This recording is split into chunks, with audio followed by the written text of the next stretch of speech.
প্রিয় শিক্ষার্থীরা, class 8 English version mathematics বইয়ের সলিউশন পর্বে তোমাদেরকে স্বাগত জানাচ্ছি। এই ভিডিওতে আমরা ম্যাজিক স্কোয়ার কি, ম্যাজিক নাম্বার কি এবং কিভাবে 3/3 এর ম্যাজিক স্কোয়ার তৈরি করতে হয় সেই সম্পর্কে জানব। চলো তাহলে শুরু করা যাক। শিক্ষার্থীরা, তোমাদের বইয়ে শুরুতেই ম্যাজিক স্কোয়ার যেটা আছে সেটা হচ্ছে ম্যাজিক স্কোয়ার অফ অর্ডার 3 বা 3/3 এর ম্যাজিক স্কোয়ার বের করতে হবে। ম্যাজিক স্কোয়ার অ্যাকচুয়ালি এরকম বক্সের মধ্যে করতে হয়। তো শুরুতে আমি বলে দিচ্ছি আসলে ম্যাজিক স্কোয়ারটা কি। ম্যাজিক স্কোয়ারটা হচ্ছে 3/3। 3/3 মানে কত? 3 স্কোয়ার বা 3 ইন্টু 3 মানে হচ্ছে গিয়ে 9। 3 ইন্টু 3 বা 3 স্কোয়ার হচ্ছে গিয়ে 9। তো আমাদেরকে 1 থেকে 9 এর মধ্যে, দেখো খেয়াল করে আমরা এখানে 9টা বক্স করেছি, 1 2 3 4 5 6 7 8 9, অর্থাৎ এদিকেও 3টা এদিকেও 3টা, টোটাল হয়ে গিয়েছে 9টা বক্স। তো 1 থেকে 9 এর মধ্যে 1 থেকে 9 এই নাম্বারগুলোকে আমরা এখানে ঠিক এমনভাবে সাজাবো যেন উপর নিচ লম্বালম্বিভাবে বা পাশাপাশি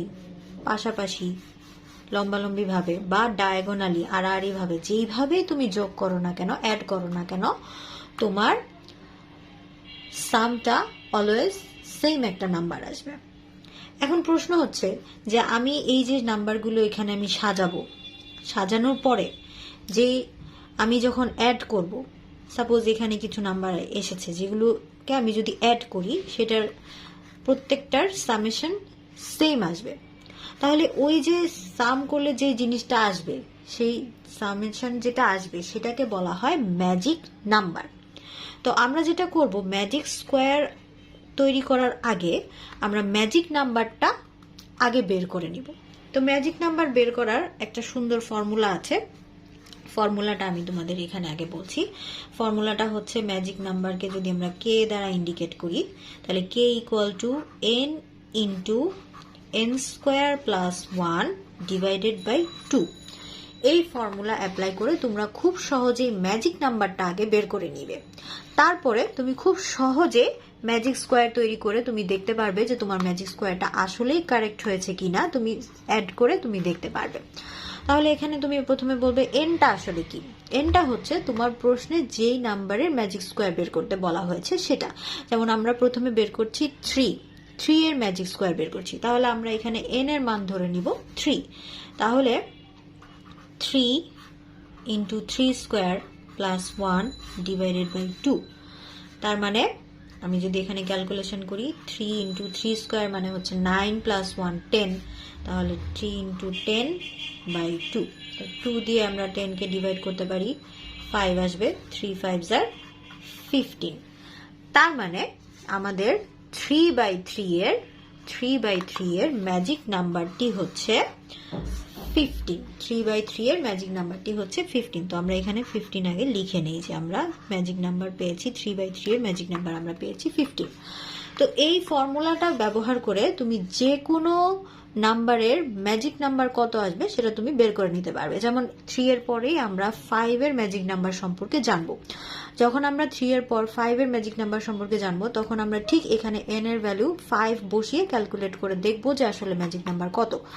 আচ্ছা, তো এখন আমরা শুরু করি যে আসলে ম্যাজিক স্কোয়ারটা আমরা কিভাবে তৈরি করতে পারি। তোমরা যেটা করবে, শুরুতেই যেহেতু আমাদের এখানে 1 থেকে 9 পর্যন্ত নাম্বারগুলো আমরা এখানে সেট করব, শুরুতে যেটা করবে একদম উপরের ঘরের মিডল যে ঘরটা আছে সেখানে তুমি প্রথমে লিখো 1। তারপরে আপার রাইট সাইডে আড়াআড়িভাবে একটা অ্যারো দিবে। আপার রাইট সাইডে আড়াআড়িভাবে একটা অ্যারো দিলাম। প্রত্যেক ক্ষেত্রেই আমরা এরকম কোনাকুনিভাবে একটা অ্যারো, রাইট সাইডে কোনাকুনিভাবে অ্যারো দিয়ে আমরা এই কাজটা করব। তো তুমি পরীক্ষায় চাইলে এটা পেন্সিল ব্যবহার করে করতে পারো। আচ্ছা, তো আড়াআড়িভাবে আমরা অ্যারো দিলাম যে 1 এর পরের নাম্বারটা আমার এখানে যাবে।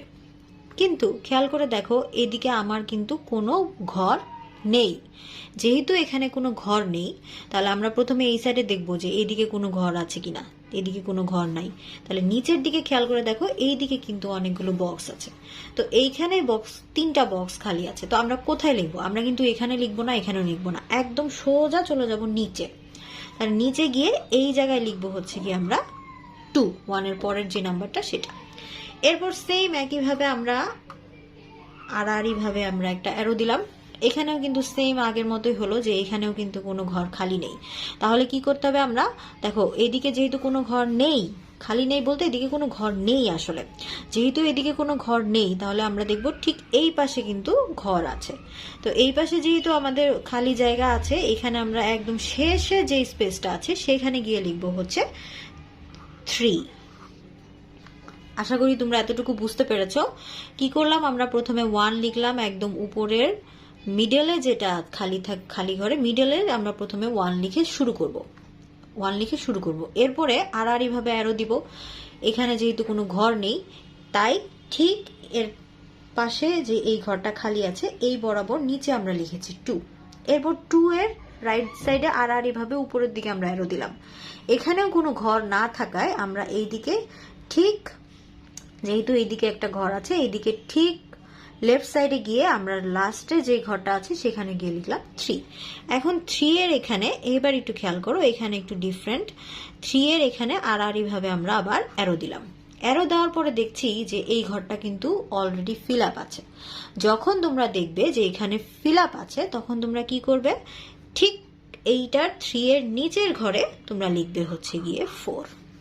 তাহলে কি করলাম? আবার একটু খেয়াল করো, যেহেতু 3 এর আড়াআড়ি, 3 এর থেকে রাইট সাইডে আড়াআড়ি যে ঘরটা গিয়েছে সেই ঘরটা যেহেতু অলরেডি ফিল আপ আছে, সেহেতু কি করেছি আমরা? জাস্ট তার নিচের ঘরে 4 লিখে দিয়েছি। এবার আবার আমরা আড়াআড়ি ভাবে অ্যারো দিলাম।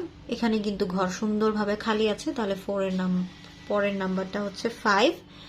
এখানে আবার আমরা অ্যারো দিলাম, এই ঘরটাও সুন্দর খালি আছে, তাহলে এই ঘরে আমাদের নাম্বার হয়ে যাবে 6। এরপরে আবার চলে গেল একদম কোনাকুনি। এখানে যাওয়ার পরে দেখো না এইদিকে কোনো ঘর আছে না এইদিকে কোনো ঘর আছে। যেহেতু এইদিকেও কোনো ঘর নেই এইদিকেও কোনো ঘর নেই, এই কোনায় যখন চলে আসবা কর্নারে, তখন সেম একইভাবে যেহেতু এইদিকেও ঘর নেই এইদিকে ঘর নেই, আমরা কোথায় লিখবো? জাস্ট এইটার নিচে আমরা চলে যাব 7। একইভাবে আমরা আবার অ্যারো দিচ্ছি। আবার আমাদের এইদিকে কোনো ঘর খালি নেই, কোনো ঘর নেই, এই পাশে একটা ঘর খালি আছে, তাহলে একদম লাস্ট মাথায় গিয়ে এখানে আমরা লিখবো 7 এর পর হচ্ছে গিয়ে 8। এরপরে আমরা আবার এখানে আরো দিব, এদিকে কোনো ঘর নাই, এই দিকে আছে, এই দিকে একটা ঘর ফাঁকা আছে, এই হচ্ছে গিয়ে আমাদের 9। তাহলে দেখো আমরা খুব সুন্দরভাবে এখানে 1 থেকে 9 পর্যন্ত যেই নাম্বারগুলো আছে সুন্দরভাবে আমরা কিন্তু বসিয়ে ফেলেছি। এখন আমরা একটু টেস্ট করব যে আসলেই ম্যাজিক নাম্বার 15 আসে কিনা। তোমরা চাইলে ক্যালকুলেটরে বা ম্যানুয়ালি করে দেখতে পারো যে 8 + 1 + 6 প্লাস করে দেখো এখানে 15 আসবে। একইভাবে এইটা প্লাস করো 15 আসবে, এটা প্লাস করো 15 আসবে, এইভাবে প্লাস করো 15, এইভাবে প্লাস করো 15, এইভাবে প্লাস করো 15। তুমি চাইলে এইভাবে আড়াআড়ি ডায়াগোনালি প্লাস করে দেখতে পারো 8 + 5 + 2। এখানে ডায়াগোনালিও যদি প্লাস করো এটাও কিন্তু 15 আসবে। আবার এইভাবে ডায়াগোনালি যদি প্লাস করো সেক্ষেত্রেও কিন্তু তোমার কি আসবে? 15 আসবে। তার মানে আমরা দেখতে পাচ্ছি যে 3 এর ম্যাজিক স্কোয়ারটা আমাদের এখানে তৈরি হয়ে গিয়েছে।